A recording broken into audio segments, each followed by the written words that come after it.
Hello friends, कैसे हैं आप सभी। आशा करते हैं आप सभी स्वस्थ होंगे और अपने जीवन में आगे बढ़ रहे होंगे। मैं कल किसी कारणवश रीडिंग लेकर के नहीं आ पाई थी। आज मैं फिर से आ गई हूँ आप लोगों के लिए एक नई रीडिंग लेकर के, जिसका टॉपिक ये रहने वाला है कि आपका चलना भी आपके हेटर्स को रेस लगती है। तो ऐसा क्यों है, आइए हम इसे टैरो कार्ड के माध्यम से देखते हैं। जय प्रभु जी, जय माँ काली, जय माँ काली।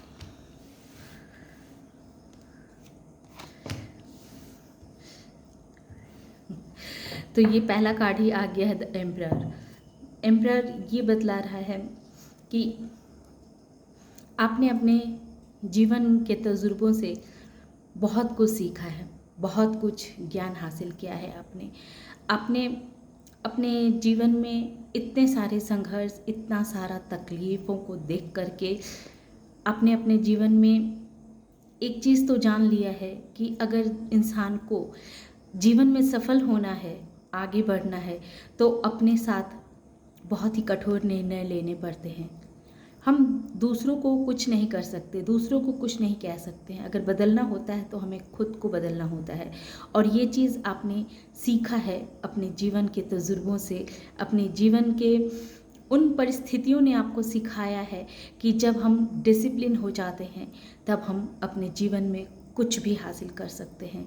जब हम अपने साथ अपनी भावनाओं पे कंट्रोल करना सीख जाते हैं, अपने आप पे कंट्रोल करना सीख जाते हैं, तो हम मैजिशियन बन जाते हैं।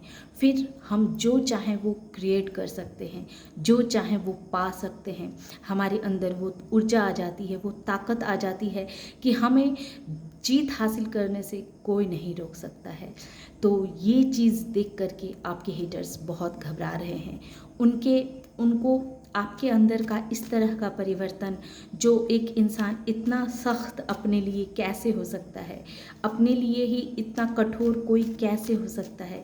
दूसरों के लिए कठोर होना आसान होता है, लेकिन खुद के लिए इतना कठोर हो जाना बहुत मुश्किल है। और ये चीज़ देख कर के आपके हेटर्स परेशान हो रहे हैं। उन्हें अचंभित हो लग रहा है कि आप अपने लिए इतने कठोर कैसे हो गए, आपने इतना कठोर निर्णय अपने लिए कैसे लेना शुरू कर दिया। हो सकता है कि आप बहुत डिसिप्लिन मेंटेन करते हो, समय से उठना, समय से जागना, समय से हर काम, हर एक कार्य को करना, और जो कार्य भी अपने हाथ में लें तो उस कार्य में जब तक आपको सफलता न मिल जाए तब तक आप उस कार्य को छोड़ते नहीं हैं। आप एक मैनिफेस्टर हैं। आपके ऊपर प्रभु की बहुत कृपा है। आप प्रभु ने आपको ब्लेस्ड करके रखा हुआ है। ये चीज़ आपके हेटर्स का मानना है कि आप प्रभु के सबसे प्यारे बच्चे हैं। आप जैसा मैनिफेस्ट करेंगे, जो चीज़ प्रभु से मांगेंगे, जो चीज़ आप चाहेंगे, आप अपने डिसिप्लिन के तहत और अपने प्रभु के प्रति समर्पित, काम के प्रति समर्पित, इस चीज़ को आप देख करके आपके हेटर्स परेशान हो रहे हैं कि ये चीज़ आपको सफलता अवश्य दिलाएगी। हालांकि आप अपने जीवन में अभी इतने सफल नहीं हुए होंगे, सफलता आपके रास्ते में होगी, लेकिन आपसे पहले आपके हेटर्स को लगने लगा है कि अब आप अपने जीवन में सफल हो चुके हैं। आपको सफल होने से कोई नहीं रोक सकता है।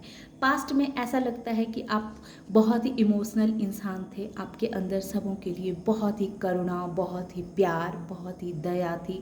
आप सबों को अपना समझते थे, सबों के साथ बहुत ही प्यार से रहते थे, प्यार से बातें करते थे। आप सबों की नज़रों में एक काइंड हार्टेड इंसान थे। लेकिन जैसे ही वो आपको एम्परर की एनर्जी में देखते हैं तो वो अचंभित हो जाते हैं कि एक जो इंसान जो इतना काइंड हार्टेड था, जिसका हृदय सबके लिए प्यार से भरा रहता था, सबों से अथाह प्यार करता था, उस इंसान ने अपने जीवन में अपने साथ इतना कठोर कोई कैसे हो सकता है। ये चीज़ आपके हेटर्स को बहुत दुखी करती है। आपकी पर्सनालिटी भी ऐसी है जो सबसे अलग है, सबसे हट के है। आपकी पर्सनालिटी को देख करके भी लोग अचंभित होते रहते हैं कि आप इतने अबंडेंट कैसे हैं, आपके पास इतना सारा धन कहाँ से आ गया, कैसे आ गया। आपको लोग बहुत धनी इंसान मानते हैं, आपको बहुत मेहनती इंसान मानते हैं, आपको बहुत ही खूबसूरत इंसान आप लोगों के नज़रों में हैं और आप होंगे भी। इसी वजह से आपके हेटर्स घबरा रहे हैं कि आपने जो कार्य के लिए अपने आप को इतना बदला है, इतना चेंज किया है, उस कार्य में सफल होने से आपको कोई नहीं रोक सकता है। आपके हेटर्स को ये आश्चर्य होता है कि आप ऐसे बंदे कैसे हो सकते हैं कि जिसके माइंड में ऐसी ऐसी सोच आती है, ऐसी ऐसी क्रिएटिव आइडियाज़ आती है जो कोई सोच भी नहीं सकता, समझ भी में भी नहीं आएगी कि उसे अपने जीवन के लिए इस तरह के आइडियाज़ पे काम करने चाहिए, इस तरह के कार्य करने चाहिए। लोग अचंभित रहते हैं आपके क्रिएटिव आइडियाज़ को देख के, आपकी सोच को देख करके। आपके हेटर्स अचंभित रहते हैं, बहुत ही परेशान रहते हैं। वो एक तरह से कहें तो वो आपसे बहुत ही भयभीत है और इसी वजह से वो प्रभु से पुकार लगा रहे हैं कि आपके अंदर इस तरह का चेंज, इस तरह का बदलाव कहीं उनके लिए खतरा ना साबित हो जाए, कहीं आप उन्हें पीछे जीवन के रेस में पीछे ना छोड़ दें और आप आगे ना निकल जाएं। लेकिन आप तो प्रभु के बंदे हैं, प्रभु भी उसी की सुनते हैं जो सबका भला चाहता है, अपना भला चाहता हो। प्रभु भी उसी के सुनते हैं जो दूसरे का बुरा ना करता हो। और आप तो ऐसे इंसान हैं जो हर वक्त अपने लिए भला सोचते हैं, दूसरों का बुरा तो आप सपने में भी नहीं सोच सकते हैं। लेकिन आपके हेटर्स को ऐसा लगता है कि अब आपने प्रभु से प्रे किया है कि अब आप जीवन में आगे बढ़ें और अपने दुश्मनों को सबक सिखाएं। उनके मन में पता नहीं क्यों ऐसे ऐसे ख्याल आते रहते हैं कि वो उनकी सोच इतनी नकारात्मकता भरी हो चुकी है कि वो सोचते हैं कि जिस तरह से कभी वो दूसरों के लिए गलत बातें सोचना, गलत बातें प्रभु से मांगना, तो उन्हें ऐसा लगता है कि शायद कहीं आप भी तो नहीं उनके लिए कुछ गलत मांग रहे हैं, उनका कुछ अनिष्ट करने की कोशिश तो नहीं कर रहे हैं। तो इस तरह के हेटर्स आपके बारे में ये सोचते हैं क्योंकि वो आपको एक बहुत ही अच्छा मैनिफेस्टर इंसान मानते हैं, प्रभु के बहुत प्यारे बंदे मानते हैं, प्रभु के बहुत ही प्यारे भक्त हैं, हो सकते हैं आप। इस वजह से उन्हें ऐसा लगता है कि कहीं आप उनके लिए कुछ गलत ना मांग लें, कहीं उनका कुछ बुरा ना हो जाए।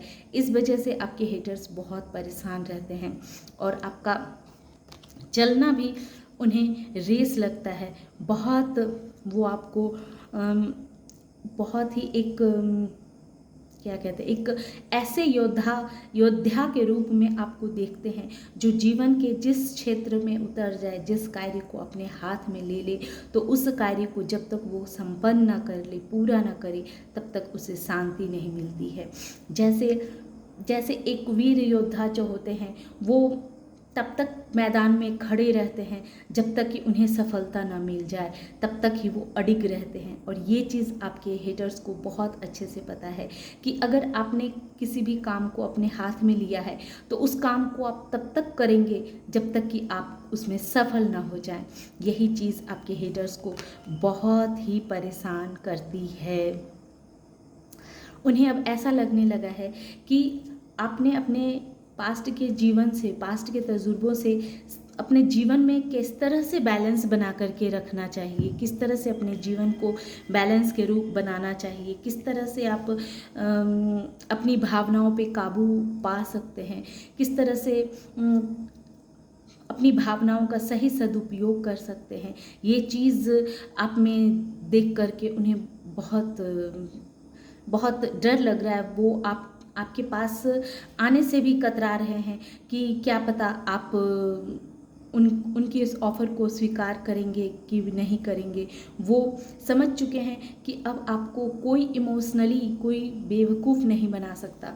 अब आप इतने स्ट्रॉन्ग पर्सन बन चुके हैं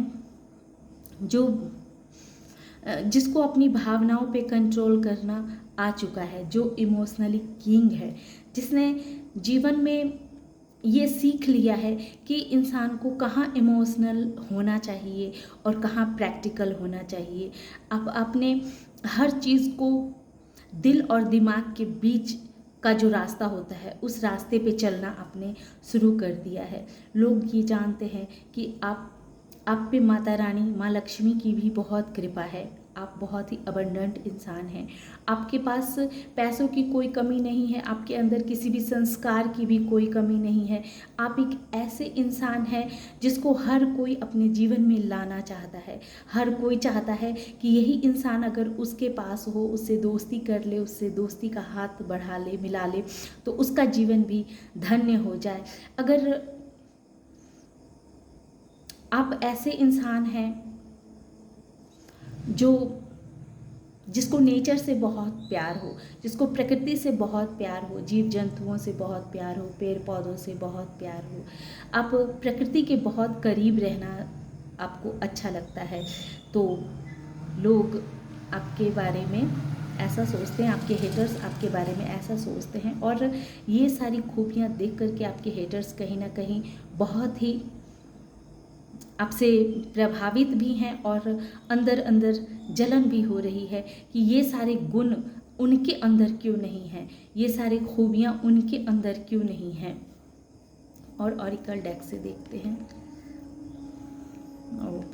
ऑरिकल डेक से भी आ चुका है कि 7 हाउस आए हैं और 11th हाउस आए हैं, जो ये क्लियर कह रहे हैं कि अब आप खुशियाँ जो पहले आप दूसरों में ढूंढा करते थे, आपको लगता था कि दूसरों के पास आपकी खुशी है, अब आप समझ गए हैं कि खुशी दूसरों के पास नहीं होती है। असली खुशी इंसान के अंदर होती है। इंसान को अपने परिवार में खुशियाँ मिलती है, अपने अपनों में खुशियाँ मिलती है, इंसान को अपने अंतर आत्मा में खुशियाँ मिलती है। तो इस चीज़ को आपने सीख लिया है कि अगर खुशी चाहिए, इंसान को खुश रहना हो, तो अपने जीवन में सिर्फ वैसे ही लोगों को रखें जो लोग उनसे न जलते हों, न ईर्ष्या करते हों। आपने सबका चेहरा अब पहचान लिया है, सबको समझ लिया है। आपको हेटर्स ऐसा भी मानते हैं कि आप बहुत ही लकी पर्सन हैं, जैसा कि ये मैजिशियन पहले ही बतला रहा है कि आप बहुत ही लकी पर्सन हैं। और 11th हाउस भी यही कह रहा है कि आप बहुत ही भाग्यशाली इंसान हैं।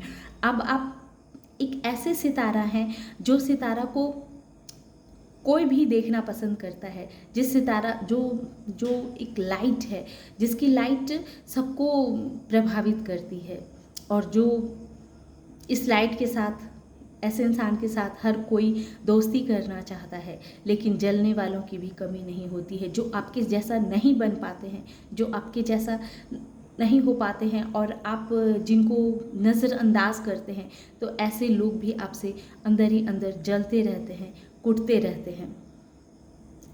तो ये थी आज की रीडिंग। आशा करते हैं आप लोगों को ये रीडिंग पसंद आई होगी। पसंद आई हो तो इसे लाइक कीजिए, शेयर कीजिए और सब्सक्राइब भी कीजिए।